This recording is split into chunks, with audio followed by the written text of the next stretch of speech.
직업 심리학 5번째 시간으로 직업 관련 이론을 공부하십니다. 자, 참고적으로 이 직업 관련 이론은 과정평가형 시험에 아주 많이 나옵니다. 자, 과정평가형이 실무 중심의 시험이기 때문에 직업 관련 이론이 다른 어디보다 많이 나오고, 또 검정형 시험에도 객관식으로 많이 나오는데 가끔 서술형 시험으로도 냅니다. 직업 관련 이론에서 먼저 우리가 보셔야 될 것은 직무 분석 이론입니다. 직무 분석 이론에 자, 먼저 개념 정리부터 해야 돼요. 일, 직위, 직무입니다. 요소 작업은 직무와 관련된 동작 등 더는 나누어질 수 없는 최소 단위의 작업이 요소 작업입니다. 예컨대 들어올린다, 운반한다, 민다, 당긴다, 말한다, 듣는다, 이런 것들이 요소 작업인데, 이런 요소 작업들이 결합해서 하나의 처음과 끝이 있는 일이 됩니다. 그래서 특정 목적을 수행하는 작업 활동으로 직무 분석의 가장 작은 단위인데, 예컨대 상차 작업하면 상차 시작부터 하차 끝날 때까지 있겠죠. 그 다음에 뭐 운전 작업, 그리고 강의 하면 강의의 처음 시작이 있고 끝이 있겠죠. 이렇게 처음과 끝이 있고 가르칠 만한 것이 있고 통제할 만한 것이 있을 때 우리는 이것을 작업 또는 일이라고 하는데, 직무 분석에서 가장 작은 단위가 요소 작업이 아니라 작업, 즉 일이라는 겁니다. 자, 그런데 이런 일들은 한 사람에게 주어지는 거죠. 물론 일 2개가 한 사람한테 주어질 수도 있고 3개가 한 사람한테 주어질 수도 있고, 때에 따라서는 예컨대 상차, 하차, 운전을 한 사람이 다 할 수도 있지만은, 자, 공장이 잘 분화되어 있으면 운전하는 사람은 운전만 하고 상차하는 사람 따로, 하차하는 사람 따로 정해져 있을 수도 있겠죠. 그럴 때 그 한 사람 한 사람을 우리는 직위, 포지션이라고, 한 사람의 작업자에게 할당된 일의 집단으로 작업자의 수만큼 직위가 존재합니다. 자, 예컨대 어떤 회사에, 우리 회사를 볼까요? 강사가 5명이 있다. 그러면 강사 한 사람 한 사람 한 사람이 강사 직위가 된다는 거야. 그리고 이 5개가 뭉쳐서 강사 직무 한 직무가 되는 겁니다. 그래서 특징적인 일이 대체로 같은 한 무리의 직위로 직업 분류에서 가장 기본적인 개념이 직무입니다. 그래서 이 직무 분석할 때 이 직무를 분석하는 거죠. 그 다음에 이제 직업은 직무를 산업재 전반으로 확대해서 설명하는 개념인데, 자, 예컨대 우리가 컴퓨터 강의를 하고 이렇게 있다. 그러면 강사 직위가 합쳐서 강사 직무, 행정 직무할 때 강사 직무가 이렇게 되는데, 이 강사 직무는 저희 학교뿐만 아니라 다른 학교나 대학이나 이런 데도 강사 직무를 갖는 사람이 많죠. 그럴 때 산업재 전체로 표현을 하면 강사 직업이라고 표현을 할 수가 있겠다는 겁니다. 자, 그럴 때 이런 직무를 분석하는 방법들에 대해서 공부를 하시는데, 직무 분석의 방법은 크게 3개가 있습니다. 자, 그래서 이쪽에 문제가 나올 때는 직무 분석의 방법을 물어봤는지 아니면 최초 분석의 방법을 물어봤는지를 정확하게 해야 됩니다. 검정형 시험에 직무 분석의 방법을 물어봤는데 최초 분석 방법 3개를 써놓으신 분들도 있습니다. 그러면 틀려요. 직무 분석의 방법은 최초 분석법, 비교 확인법, 대입권법이고, 그중에 최초 분석법이 이렇게 한 서너 개를 써라 그러면 이렇게 써야 되죠. 최초 분석법은 그 조직체 내에서 직무에 대한 분석이 최초라는 겁니다. 그러니까 일반적인 직무가 아니고 조직체 내에서 그 직무가 이제 최초로 생겼으니까 시간과 비용이 많이 들어서 직무를 분석할 필요가 있죠. 어떤 회사이든지 정확하게 그 직무가 분석되어 있지 않으면 어떻게 사람들을 채용하고 어떤 형태로 작업을 이끌어 갈 것인지가 아주 복잡해져요. 그래서 직무를 분석을 해야 되는데, 최초 분석법은 가장 대표적으로 관찰법입니다. 작업자를 현장에서 직접 관찰하여, 자, 주체가 빠져 있죠. 누가? 직무 분석가가. 자, 직무 분석가가 이렇게 작업자 현장을 직접 관찰하여 직무 활동과 내용을 분석한다는 겁니다. 자, 이게 관찰법의 단점은 어디가 있을까요? 관찰법은 정신노동이나 심리적 노동이 대부분인 직업에서는 관찰법에 따라서 정확하게 분석하기가 어려울 수도 있습니다. 예컨대 바둑을 두는 기사들을 관찰법으로 직무를 분석하면 답답 30분 동안에 하나도 안 뜨고 있으면 그러면 아무 일도 않고 쉬고 있는 모습처럼 보일지도 모릅니다. 그러나 정신적 고통이나 노동은 엄청나는 거죠. 자, 면접법은 자, 직무 분석가가 작업자를 면접을 하는 겁니다. 그 면접을 통해서 직무 분석을 하는데 이때 이 면접은 상담 면접이 아니라 직무 분석을 위한 면접이에요. 자, 따라서 면접 예절을 잘 지키고 중립적 자세에서 직무 분석을 해놔야 될 것입니다. 자, 실제로 독립에서 가장 시험에 많이 나오는 게 결정적 사건법 또는 중요 사건 기록법인데요. 이건 정확히 알고 계셔야 돼요. 이 자체만 또 독립에서 문제를 낼 수도 있습니다. 작업자들이 직무에서 결정적으로 잘한 사건이나 그러면 아주 잘한 사건이요. 그 다음에 실수한 사건을 하면 아주 못한 사건이죠. 이걸 수집해서 직무를 분석하는 방법입니다.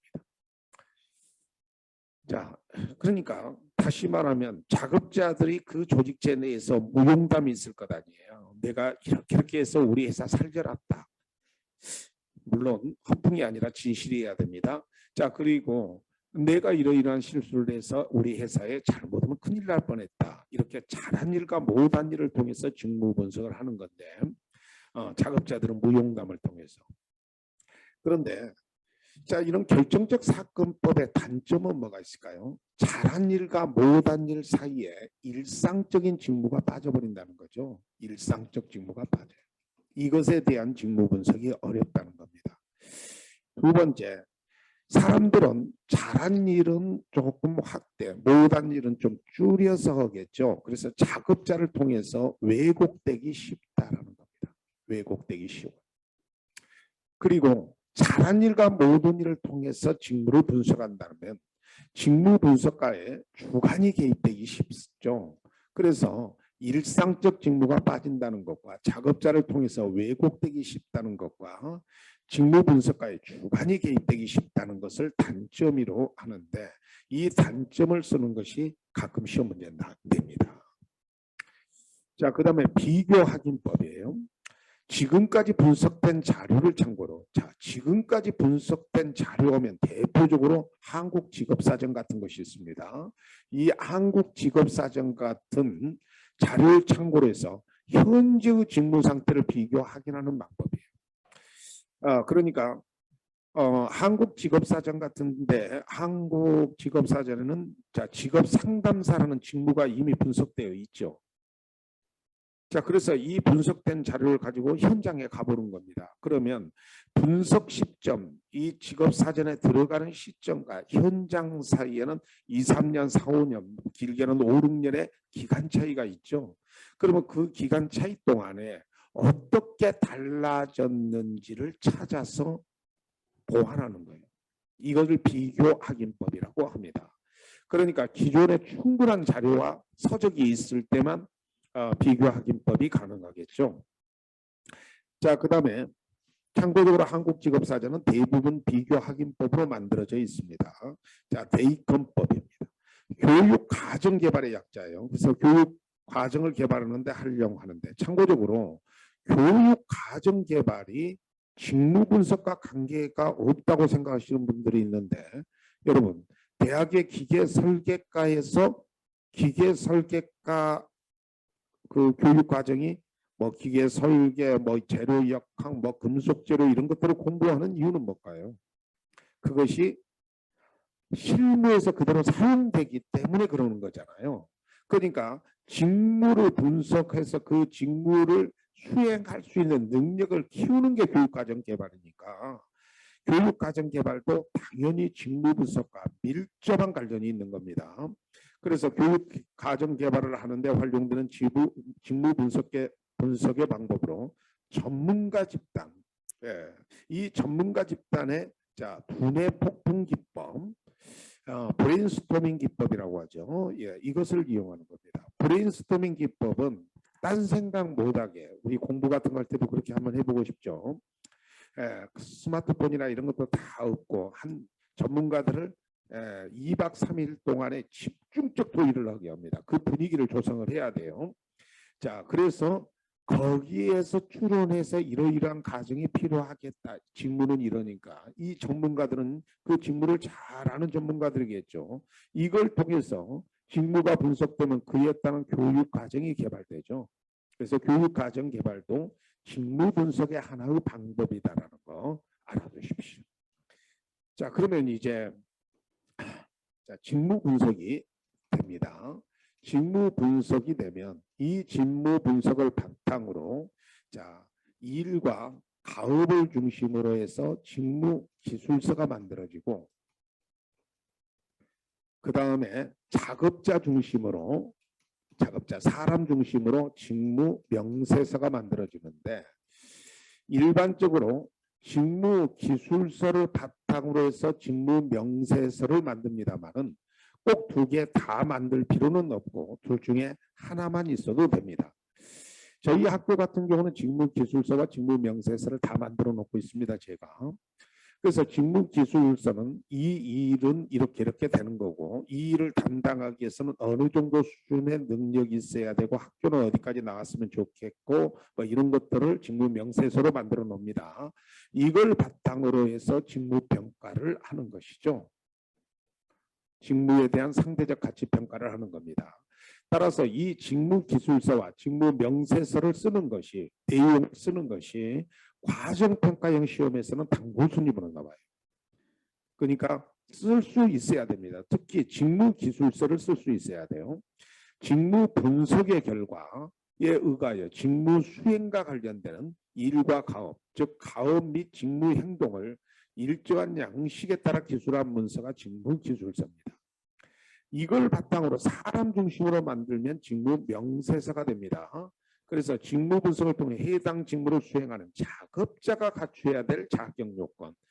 자, 이 일을 수행하려면 경력은 어느 정도 돼야 되고 학력은 어느 정도 되는 게 좋겠다. 이렇게 해서 만드는 게 직무 명세서라는 겁니다. 이걸 바탕으로 직무에 관한 상대적 가치 평가를 하는 것이 직무평가입니다. 그래서 각종의 직무 간의 상대적 가치를 평가하는 겁니다. 상대적 가치. 그것이 이제 직무를 평가하는데, 참고적으로 직무를 수행하는 사람들을 평가하는 것이 아니에요. 직무 수행 평가가 아니라 직무 자체를 평가하는 겁니다.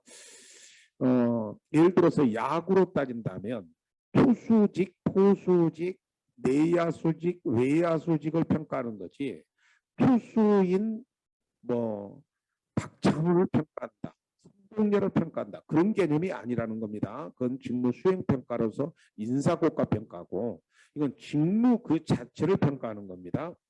그럴 때 직무 평가의 방법은 이쪽은 질적 평가고 이쪽은 양적 평가입니다. 양적 평가는 통계적 수치를 써서 평가하는 거예요. 자, 질적 평가인 서열평가 분리법을 보면, 서열법은 각 직무를 상호 비교하여 순위를 정하는 겁니다. 대표적인 질적 평가예요. 그런데 저희 학교처럼 좀 조그마해요. 저희 학교는 약 직원이 20명 정도 되는 조그마한 학교입니다. 따라서 강사 직무, 상담 직무, 행정 직무 뭐 이렇게 딱딱 나눠져 있어요. 그래서 한 직무가 다 합쳐서 한 5개 정도뿐이 안 돼요. 그래서 서열 정하기가 좋죠. 그런데 삼성전자나 포항제처럼 이렇게 서열을 정할 수가 없죠. 양이 너무 많아. 그래서 일반적으로 가장 많이 쓰는 게 분류법입니다. 각 직무를 사전에 만들어 놓은 모든 등급에 맞춰 놓는 겁니다. 그래서 몇 다시 몇 호봉 이런 식으로 정하잖아요, 분류를. 그래서 큰 등급 안에다가 집어넣어서 분류를 하는 것입니다. 1등급, 2등급, 3등급 이렇게 나눌 수도 있고, 뭐 A, B, C 가불병으로도 나눌 수 있겠고, 자 점수법은 각 요소의 중요도에 따라 점수를 산정하고 총점을 구해 직무를 평가하는 방법이에요. 또 요소 비교법은 기준 직무를 딱 선정해 놓고 각 직무의 평가 요소와 비교해서 직무 가치를 결정하는데, 예컨대 기준 직무가 10점이라고 합시다. 그러면 그 기준 직무보다 더 어렵다, 보고 대상이 더 많고 책임 범위가 넓다, 그러면 1.1이나 2를 곱해서 계산하면 되고, 그보다 더 가벼운 직업이다 그러면 0.7이나 8을 곱해서 계산하는 형태인데, 이제 이번 제목만 좀 읽어놓으세요. 서열법, 분류법이 질적평가, 점수법, 요소비교법이 양적평가입니다. 자, 그 다음에 이제 직무분석과 관계 있는 경력개발과 직업 관련 프로그램들이 있는데, 경력개발 프로그램 이쪽은 객관식으로 나옵니다. 자, 이쪽 평가기관이라는 것이 있는데, 미국의 자 AT&T 회사, 그러면 이것도 전기회사입니다. 처음 운영, 종업원의 관리 능력을 평가하기 위한 방법인데요. 참고적으로 이렇게 해서 평가 점수가 좋다, 종업원의 평가 점수가 좋다, 그렇다고 막바로 관리가 되는 것이 아니라, 이 평가기관의 평가를 통해서 개인의 어떤 능력 발전에 기여를 한다는 겁니다. 참 좋은 거죠. 저도 평가기관의 평가를 포항제철 다닐 때 받아본 적이 있는데, 인생 살면서, 물론 포철을 계속 안 다녔지만 인생 살면서 도움이 되더라고요. 그런데 저 같은 경우 그때 평가할 때 리더십은 별로 없는 거로 돼 있어요. 근데 팔로우십이 좋아서, 어떤 것 같은 것은 리더십을 키우려면 어떻게 해야 된다라는 거, 이런 것들 그 평가를 받은 적이 있거든요. 또 직무 순환이라는 것이 있어요. 자, 종업원에게 다양한 직무를 경험하게 함으로써 여러 분야의 능력을 개발시키는 방법이죠. 직무 순환은 능력 개발을 위해서는 반드시 필요합니다. A 직무가 있고 B 직무가 있고 C 직무가 있는데, 일반적으로 이들의 팀장은 이 세 개를 다 알아야 되잖아요. 그렇죠? 이들의 팀장은 이 세 개를 다 알아야 팀장이 될 수 있는 거잖아요. 그러면 이 팀장이 진급하기 위해서는 이 A 직무도 B 직무도 C 직무도 직무 순환을 해봐야 됩니다. 그래서 능력을 개발시키는데 직무 순환만큼 좋은 건 없습니다. 해봐야 그 능력이 생기는 거죠. 또 파일럿 연구라는 것이 있는데요. 특정 경력 개발 프로그램을 대규모로 적용하기 위해서 전에 소규모 집단에게 시범적으로 실시를 해서 거기에 피드백을 충분히 받고 시작해야 됩니다.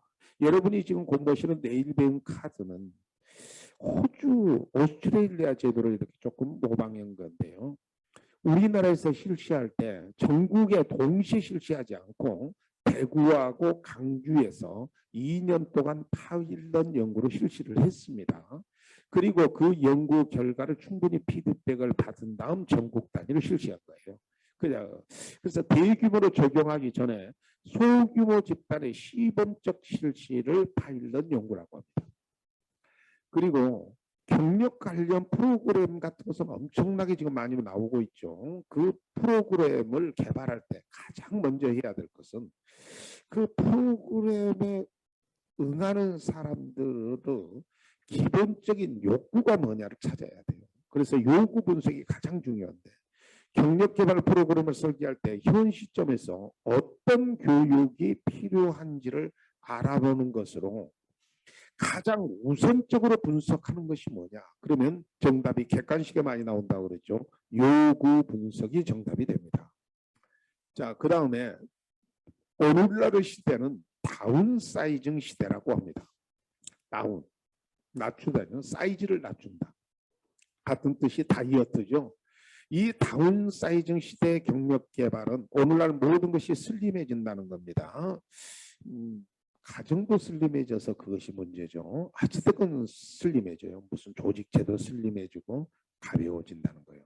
그래서 조직 구조 자체가 수평화로, 그러면 과거의 드라마 같은 거 보면 만령 계장이 과장 올라가고 과장이 차장, 부장 이렇게 올라가는 수직 구조였는데, 오늘날은 팀장과 그 우수마발로 되어 있잖아요. 그래서 수평화로 개인의 자율권 신장과 능력 개발에 초점을 둡니다. 또 경력 개발은 아주 오랜 기간 개발되는 게 아니라 단기, 연속, 그리고 평생 학습이 요구됩니다. 그래서 우리 그 직업능력개발부터 평생 국민 직업능력개발이라고 이름이 바뀌었잖아. 평생자가 붙어 있잖아요. 우리는 그러니까 여러분이나 저는 평생 공부해야 되는 겁니다. 또 수직 이동이 안 돼요. 계장이 뭐 대리가 계장, 계장이 과장 이런 게 아니라 그냥 수평 이동이 많아지고 장기 고용이 어렵습니다. 또 정년 보장이 잘 안 돼요. 그리고 한 사람의 여러 능력자를 선호합니다. 그러니까 과거에는 짜장면만 계속 잘 뽑으면 됐는데요. 그러면 저 사람은 짜장면 잘 뽑는 명인이다. 그렇게 대우를 했는데 오늘날은 짜장면도 뽑고 짬뽕도 뽑고 울면도 만들면서 볶음밥도 해야 돼요. 그래서 다 기능의 능력자를 선호한다. 자, 그 다음에 직업 전환과 직업 지도 프로그램. 자, 직업 전환은 어쩔 수 없이 이루어지는 겁니다. 옛날에는 하나의 직업, 한 우물만 바라는 것이 우리들의 애기였습니다만은 지금은 그럴 수가 없어요. 그래서 직업 전환은 오늘날 일상인데, 자, 어떤 사람이 직업 전환을 위한 상담을 왔습니다. 그래서 직업 전환 상담 시 직업 상담사가 우선적으로 내담자의 변화에 대한 인지 능력을 탐색해야 된다고요. 자, 이 말이 뭔 말이죠? 변화에 대한 인지 능력을 탐색한다는 말이에요. 실제로 사람들이 직업 전환을 할 때 어떠한 문제가 생길지에 대한 관심 없이 올 수도 있어요. 자, 그래서 이 내담자가 직업을 바꾼다라는 것이 어떠한 의미가 있는 것인지에 대한 인지 능력을 탐색하고 그 능력이 부족하면 직업이 바꾸면 이러이러한 문제가 생길 수 있다라는 것에 대한 명확한 설명을 해줘야 돼요. 사실은 월급도 깎일 수도 있겠죠. 예. 그리고 그 전에 지위를 보장 못 받을 수도 있습니다. 또 성인기의 직업 전환을 촉진하는 요인. 자, 어떤 사람들이 직업이 자주 바뀔 수 있는가 이 문제입니다. 전체 노동인구 중 젊은 층이 많은 비율을 차지하면 아무래도 젊은 층은 숙련도가 낮기 때문에 직업 전환에 굉장히 편합니다. 또 단순직 근로자의 비율이 높은 경우도 역시 숙련도가 낮기 때문에 어디 가서나 비슷한 봉급이 책정되어 있기 때문에 직업 전환이 쉬워요. 또 같은 이유로 여성 근로자의 비율이 높은 경우 아무래도 여성은 경력 단절을 경험했기 때문에 숙련도가 좀 떨어질 수도 있습니다. 육아 때문에 경력 단절을 경험하게 되죠. 그리고 경제의 구조가 완전 고용 상태라는 말은 이거 잘못 이해할 수 있어요. 완전 고용 오면 완전히 고용돼서 나 들어갈 자리가 없다가 아니라 어디든지 내가 가면 취업될 자리가 있다. 이게 완전 고용 상태야. 그러면 직업 전환이 쉬워지겠죠. 그 다음에 직업 지도 프로그램 같은 것들, 자, 여러분이 스스로 이제 프로그램 같은 것을 직업 상담사가 되시고 나서는 만들어낼 수 있어야 돼요. 과정평가형 같은 경우는 집단 직업 상담 프로그램 같은 거 실제로 만들고 실시하는 연습 같은 것도 해야 됩니다.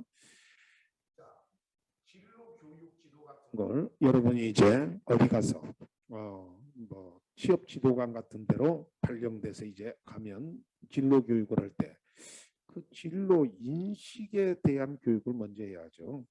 중학생들한테 진로에 대해서 우리는 알게 해줘야 됩니다. 막연하게 학교 시스템으로 그냥 평생 따라가는 게 아니라 스스로 네 갈 길을 네가 가야 한다. 그걸 알려주고 그 다음에 스스로 길을 찾게 하는 진로 탐색 단계에 들어가야 됩니다. 자, 그리고 이제 진로를 준비하고 이제 진로 준비할 정도 되면 이제 대학교 들어가고 막 그러겠죠. 그래서 이제 드디어 취업 이런 단계를 거쳐야 돼요. 인식이 먼저고 그 다음에 탐색입니다. 그 다음에 실업 관련 프로그램들이 가장 많아요. 취업 효능감 증진 프로그램부터 무력감 극복 프로그램. 자, 제목만 읽으면 이게 실업과 관련된 프로그램이구나. 이걸 느낄 수 있습니다. 뭐 취업 효능감 증진이라든지 아니면 무력감 극복, 자기관리 프로그램이라든지 이런 것들이 전부 다 실업 관련 프로그램이고 직장 스트레스 대처 프로그램도 제목을 읽는 순간에 느낌이 와요. 예컨대 직장 예절 프로그램이라든지 아니면 뭐죠? 직장 스트레스 대처 프로그램이라든지 그 제목 그대로죠. 그다음에 명상 프로그램이라든지 근육 이완 훈련이라든지 이런 것들 그리고 자신의 탐구에 대한 프로그램은 자신에 대한 적성 검사나 흥미 검사를 한다든지 자신의 어떤 삶의 목적이나 이런 것들을 숙고해 보는 시간을 갖는다든지 이런 것들을 시간표로만 프로그램이 뭐 별거 아니에요. 시간표를 짜는 겁니다. 여러분들이 그런 거를 짜서 할 때가 금방 오실 겁니다. 자, 그 다음에 이제 마지막으로 직업과 스트레스에 관한 공부들을 쭉 하시겠습니다. 자, 우리가 스트레스라는 개념이 굉장히 넓은 개념이죠. 아주 넓은 개념이에요. 자, 그런데 뭐 부부간에도 살면서 스트레스가 없을 리가 없죠. 부부간에는 스트레스의 분량만큼 또 좋은 분량도 있어서 이렇게 상쇄되는 것 같죠. 어찌됐건 그 삶에서 친구들 간의 모든 스트레스를 여기서 다 공부하자는 것이 아니라 직업과 관련 있는 스트레스만 공부한다는 겁니다. 그래서 여기에 관련된 대표적인 스트레스 이론이 보통 3개가 있는데 첫 번째가 역유자형 가설 이게 있습니다. 이쪽은 여크스 사람 이름이 여크스예요. 역유자형 가설이라는 것이 있는데요. 자, 이 뜻은 스트레스 수준이 적당할 때 작업 능률과 직무 수행이 최대가 된다는 가설이에요. 적당할 때. 그래서 이것이 왜 역유자형 가설이냐? 여기다가 그림을 그려보면 이렇다는 겁니다. 이쪽이 0이고 이쪽이 자 직무 능력 또는 이제 건강 이런 것들이요. 그러면 뭐죠? 아래쪽이 건강이 나쁘고 위쪽으로 올라갈수록 좋은 겁니다. 이쪽은 스트레스 정도요. 자, 이쪽이 이제 직무 능력이나 건강 능력을 이제 이렇게 놓고 볼 때, 작업 능률, 직무 능률, 뭐 건강 능력 이런 거 놓고 볼 때, 자 이렇다는 겁니다. 스트레스가 낮으면 직무 능력도 낮아요. 그러다가 스트레스가 이 중간만큼 오면 건강이나 직무 능력도 좋아지고 그 다음에 스트레스가 더 많아지면 떨어진다는 거예요. 그래서 이렇게 보면 U자형 엎어놓은 것 같죠. 그래서 역유자라고 표현을 해요. 역유자. 근데 그게 맞는 것 같죠. 그러니까 여기가 중간이라고 합시다. 여기가 저고 여기가 고. 그러면 스트레스가 낮거나 높으면 직무 능력이나 건강 능력이 떨어집니다. 그리고 중간일 때가 가장 직무 능력도 높고 건강 능력이나 이런 상태도 좋다는 거예요. 컨디션도 좋고. 이 말 맞는 것 같죠. 그러니까 여러분도 어느 정도 삶에서 긴장이 있어야 돼요. 긴장 상태가 지나치면 건강이나 직무 능력이나 공부할 능력이 떨어지지만 또 너무 그런 거 준비가 안 돼 있잖아요. 그러면 건강 능력이나 직무 능력도 떨어져서 아파. 그러니까 적당한 수준, 적당히 긴장되고, 그 다음에 이제 일반 적응 증후군이라는 것이 있습니다. 이거 잘못 읽으면 꼭 일반적 응증후군 그렇게 읽으시는데 그렇게 읽지 말고 일반 적응 증후군입니다. 일반이란 말은 어디서 쓰죠? 어디에서나 똑같이 적용되는 스트레스 이론이라는 뜻으로 받아들이시면 됩니다. 자, 일반적인 증후군에서 셀리, 뭐 여러 가지로 표현을 합니다. 영어식 발음으로는 뭐 세일리. 자, 그런데 3개의 단계로 거친다는 거예요. 경고 단계, 저항 단계, 소진 단계 이렇게 3단계를 거치는데 이게 이제 객관식 또는 주관식을 쓰게 나와요. 경고 단계, 저항 단계, 회복 단계라고 객관식은 꼭 냅니다. 자, 회복 단계가 아니라 소진 단계입니다. 자, 경고 단계는 쇼크 단계와 역쇼크 단계를 거치면서 그러니까 쇼크 그리고 리버스 쇼크 이 쇼크 단계와 역쇼크 단계를 거치면서 스트레스에 대한 방어력을 즉시 회복하는 단계. 대부분 스트레스는 이 경고 단계에서 머물러 버립니다. 더 이상 안 가요. 그러니까 정상적인 사람들은 어떤 스트레스로 쇼크를 받았다가 다시 회복합니다. 그래서 공으로 따진다면 공, 통통통통 튀는 단계가 경고 단계고, 대부분의 사람들은 어느 단계에서 경고 단계에서 끝납니다. 스트레스 받다가 회복되고 받다가 회복되고. 그런데 계속 이 잘못된 위험한 스트레스에 계속 노출되잖아요. 그러면 스트레스로 인하여 신체의 전반적인 저항력이 저하됩니다.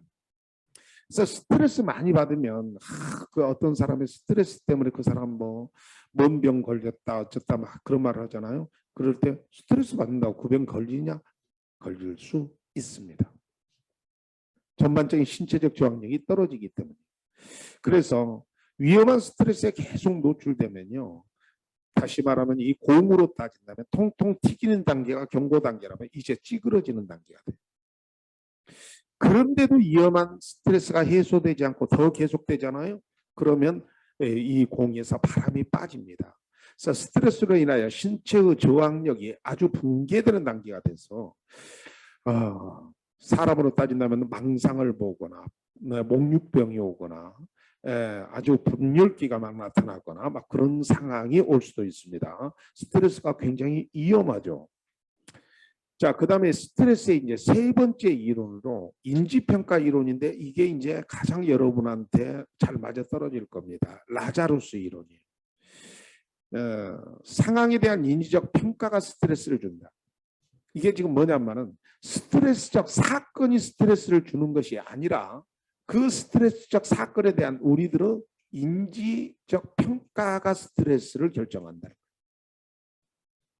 자, 여러분 좀 강의를 실감나게 하시기 위해서, 해드리기 위해서 배우자가 사망했다라는 스트레스적 사건이 일어났습니다. 그럴 때 배우자가 사망했으니까 스트레스를 받는다가 아니라 그 배우자의 사망에 대해서 어떻게 우리가 인지평가를 하는가요? 자, 배우자가 사망했습니다. 그럴 때 1차 평가는 그 배우자의 사망이라는 사건이 나한테 도전인지 이업인지에 대한 평가를 한다. 물론 도전도 이업도 다 스트레스적 사건입니다만은, 평가입니다만은, 아무래도 도전적으로 생각하는 사람이 스트레스를 적게 받죠. 위협으로 생각하는 사람은 스트레스를 더 많이 받을 겁니다. 자, 배우자가 사망했습니다. 자, 사망한 것은 슬프지만은 이참에 새 살림 차려야 되겠다라고 도전으로 생각하는 사람도 있었고, 나는 이제 꺾인 날개다. 두 날개로 세상 살아도 힘들었는데 한 날개가 꺾인 거다. 나는 어떻게 살까? 그러면 훨씬 더 스트레스가 크겠죠. 자, 그러면 1차 평가가 되고 나면 2차 평가가 옵니다. 인지평가를 계속 한다는 거예요. 자신의 대처 능력에 대한 평가입니다. 자, 예를 들어서 도전으로 받았다 할지라도 그 도전에 대한 자신의 대처 능력을 평가해 보니까 내 나이가 65세예요. 그리고 돈도 없어. 새 살림을 차리려면 돈도 있어야 되잖아요. 돈도 없고 나이도 많이 먹었어. 그러면 대처 능력이 없는 거죠. 근데 아직 젊어. 이제 한 30대나 40대. 슬프지만은 다시 충분히 살 수 있는 대처 능력에 대한 평가가 되겠죠. 그래서 이렇게 1차 평가와 2차 평가를 통해서 이렇게 스트레스에 대한 어떤 평가가 온다는 겁니다. 자, 그런데 그 사건이 일어난 시점부터 시간이 지나고 환경이 달라집니다. 그렇죠. 배우자가 사망한 그때가 아니라 그로부터 한 1년 정도 지났다고 가정을 합니다. 그러면 끊임없이 평가를 하지만 극과 극으로 한번 표현을 하면 3차 평가, 재평가인데 발생한 문제가 해결될 때까지 시간과 환경이 달라짐에 따라 1차 평가와 2차 평가를 계속 반복하는 겁니다. 자, 그러면 여러분 좀 말씀드리기가 곤란한데 그냥 다 할게요. 배우자가 사망하잖아요. 그러면 그 시점에서는 다 위협으로 느낍니다. 그리고 자신의 대처 능력이 전혀 없는 것처럼 느껴져요.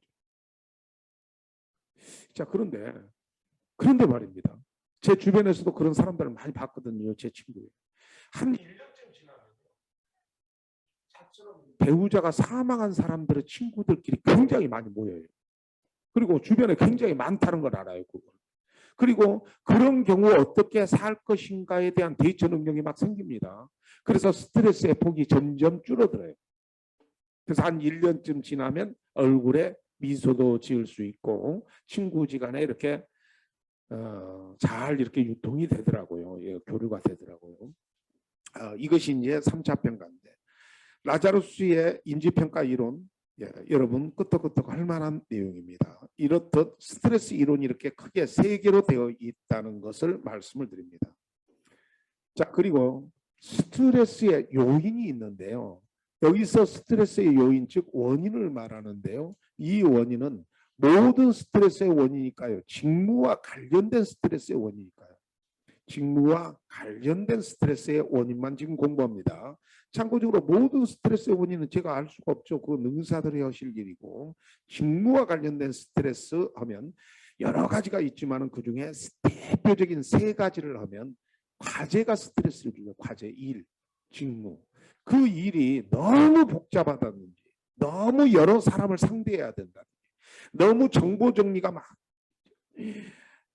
서류를 보니까 이쪽에도 싸놓고 막 쭉 써져 있어. 그러면 그 자체만 가지고도 충분히 스트레스를 주는 특성들이 있잖아요. 일. 여기서 과제는 일입니다. 그러니까 작업이요. 자, 그래서 스트레스를 될 수 있으면 공장을 운영하는 사람 적게 만들기 위해서 딱딱 정리를 해야죠. 근데 이때도 스트레스를 또 줍니다. 그래서 오늘날 기계와 자동화 시대에 가장 위험한 스트레스가 뭘까? 오늘날 이것은 지루함입니다. 그래서 계속적이고 반복적인 일을 하면 스트레스가 안 받을 것 같아도 그 자체의 지루함이 또 스트레스를 준다는 거예요. 그래서 오늘날 가장 위험한 스트레스는 그 자동화 시대의 가장 위험한 스트레스는 지루함입니다. 우리들의 삶에도 제가 이제 65세인데요. 지금까지 살아보면서 우리한테 가장 위험한 스트레스가 뭘까? 그 반복성, 뭐 가정이나 삶이나 그 반복성 때문에 나타나는 지루함이 위험한 스트레스인 것 같아요.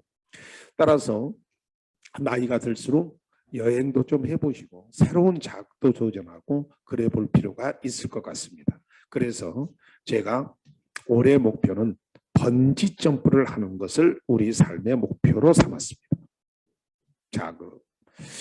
자, 그 다음에 이제 직무 관련 스트레스의 대표적인 것이 역할 갈등입니다.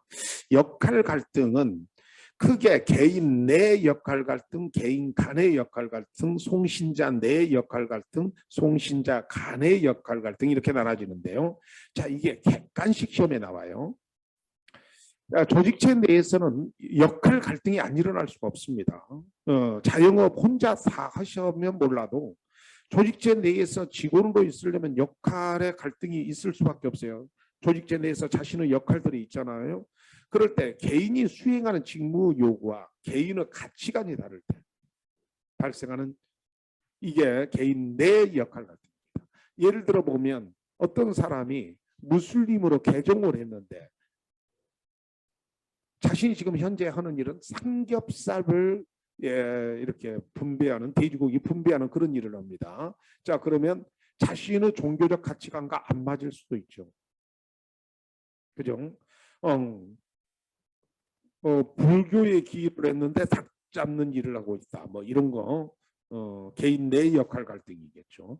그런데 개인 간의 역할 갈등은 직업에서 요구와 직업 이외에서 요구가 서로 다를 때 발생하는 역할 갈등입니다. 예컨대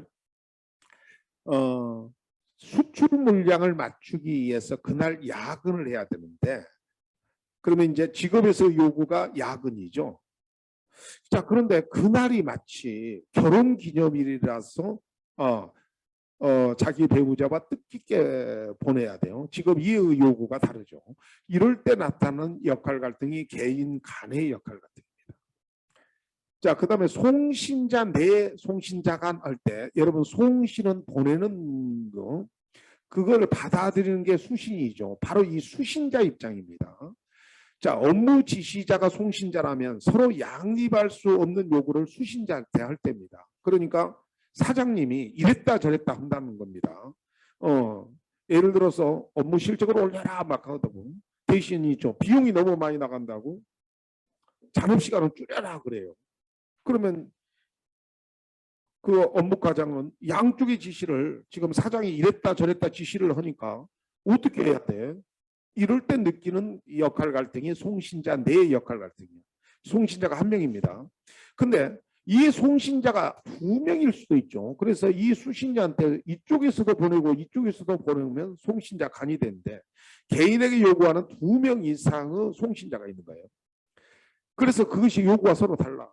그래서 사장님은 업무 실적을 올리기 위해서 있죠. 업무 실적을 올리기 위해서 직원들을 철저히 통제해야 된다고 영업과장한테 분양한테 얘기해. 그랬더니 그 직원들은 뭐라고 하냐면은 업무 실적을 올리려면 자율성을 더 줘서 통제를 하지 않아야 업무 실적이 오른다고 또 송신을 보냅니다. 그 사이에 끼어 있다면 스트레스 받겠죠. 이걸 송신자 간의 역할 갈등입니다. 그 다음에 역할이 모호하면 역할 갈등을 느낍니다, 여러분. 역할이 뭐라면 모호하면.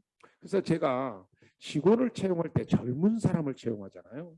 그러면 젊으신 분들이 가장 공통점으로 자신의 업무 범위가 어디서부터 어디까지인가를 좀 명확히 해주기를 원해요. 근데 이렇게 작은 회사에서는 업무 범위가 좀 명확하기 어렵거든요. 그러니까 역할이 모호해. 그러면 스트레스를 굉장히 받으셔. 제가 막 달래주고 그래도 그게 잘 안 되는가 봐요. 그래서 역할이 모호하면 스트레스를 받는다. 어떤 직무 범위나 의미 범위가 좀 부정확하면 스트레스를 받아요.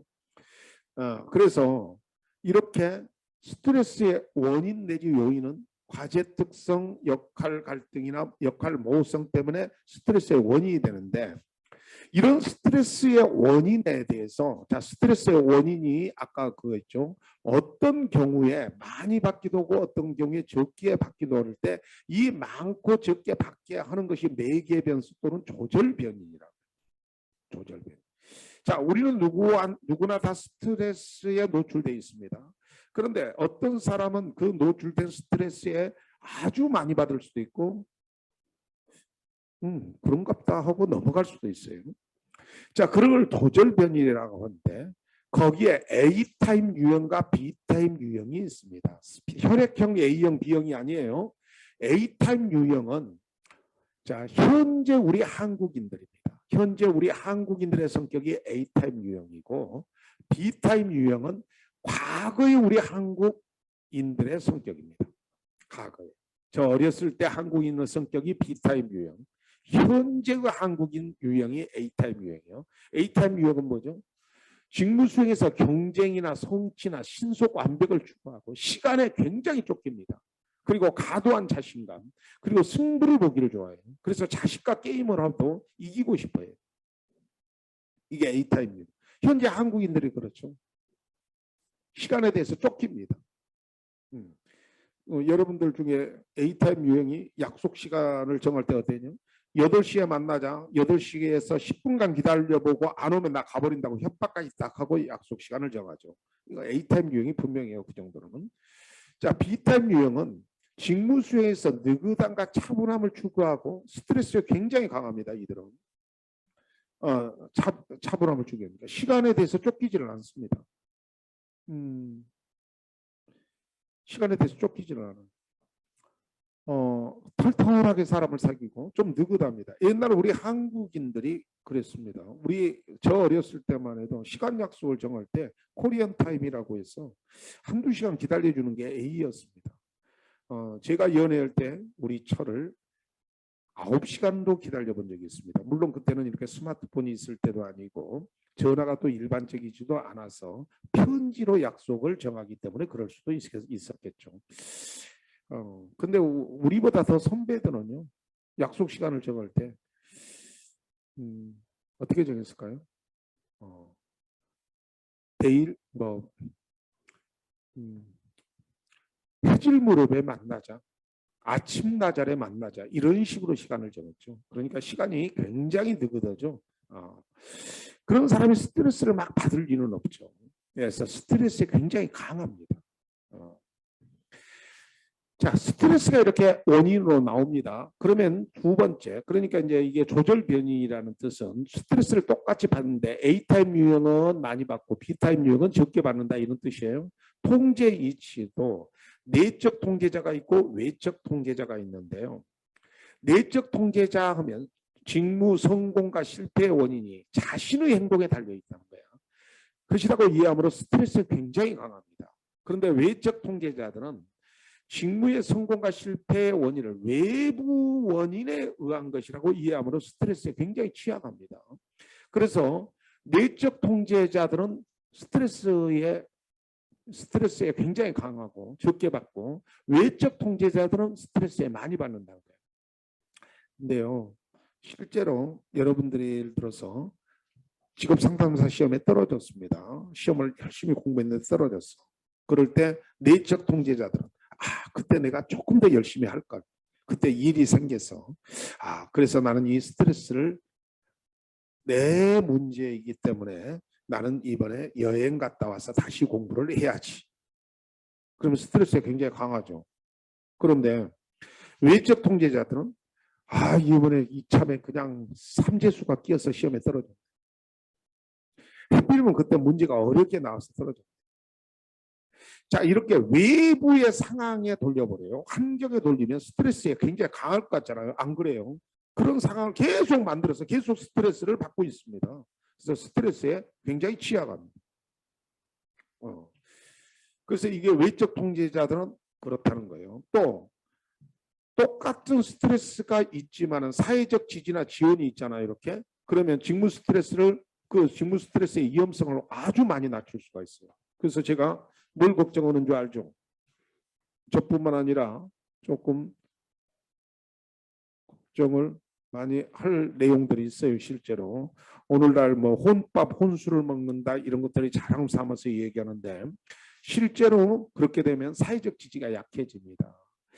자, 사회적 지지가 약해지면 스트레스의 위험성을 약화시킬 수 있는 어떤 시스템이 덜 돼 있다는 거예요. 그래서 위험할 수 있습니다. 그래서 될 수 있으면 친구도 많이 만드시고 조직체도 많이 만드시고 조직에도 많이 가입하시고 선한 모임들 있잖아요. 그런 데도 많이 가입하시고 또 종교 생활도 어느 정도 하시고 그러면 스트레스에 대한 어떤 위험성을 사회적 지지로서 그 위험성을 낮추실 수 있으십니다. 자, 그 다음에 이제 스트레스가 나타났을 때 대처 전략이라는 것이 있는데요. 1차적 관리하면 출처지향적이고 2차적 관리하면 반응지향적입니다. 출처지향적은 가장 스트레스의 대처 중에 가장 이상적인 것은 스트레스의 발생 원인 자체를 없애야죠. 그래서 직무가 나한테만 많고 다른 사람 적다 그러면 직무 설계를 다시 해준다든지 아니면 때에 따라서 직무를 확대하거나 축소하거나 이렇게 해서 스트레스 자체가 발생되는 그 원인을 없애야 됩니다. 옛날 객관식에 이렇게 나왔어요. 은행에 상담 직원이 실제로 차례를 쓰지 않은 그 사람들 때문에 스트레스를 많이 받고 있는데 순서표를 도입하다 그 스트레스가 없어졌다. 자, 무슨 지향적 스트레스의 해결책이냐? 출처지향적이죠. 그런데 이제 그러나 저러나 일단 스트레스는 또 발생될 수 있잖아요. 이렇게 발생됐을 때 반응지향적 관리 전략인데 이제는 스트레스가 발생되는 건 어쩔 수가 없습니다. 그럴 때 이 스트레스의 부정적 측면을 약화시키는 거죠. 근육 이완 훈련을 한다든지 스트레스 관리 훈련을 한다든지 바이오 피드백을 한다든지 사이사이에 명상 훈련을 한다든지 점심시간에 음악을 집단적으로 뭐 듣는다든지 해서 스트레스에서 나타나는 여러 가지 부정적인 것이 자기한테 미칠 때 그 부분을 약화시키기 위한 노력이 반응지향적 노력입니다. 전략입니다. 자, 여기까지 해서 여러분은 직업심리학 5시간을 마칩니다. 이제 직업심리 쪽이 상담학과 심리학이 5에서 10시간을 준비하시면 과정평가형의 대부분도 준비가 됩니다. 이제 직업정보론이 이제 첫 시간은 다음 시간부터 직업정보론을 수업을 하겠는데 이 직업정보론도 과정평가형부터 검정형 시험까지 굉장히 중요한 내용이에요. 자, 집중해서 수업을 계속 들어주시기 바랍니다. 이상입니다.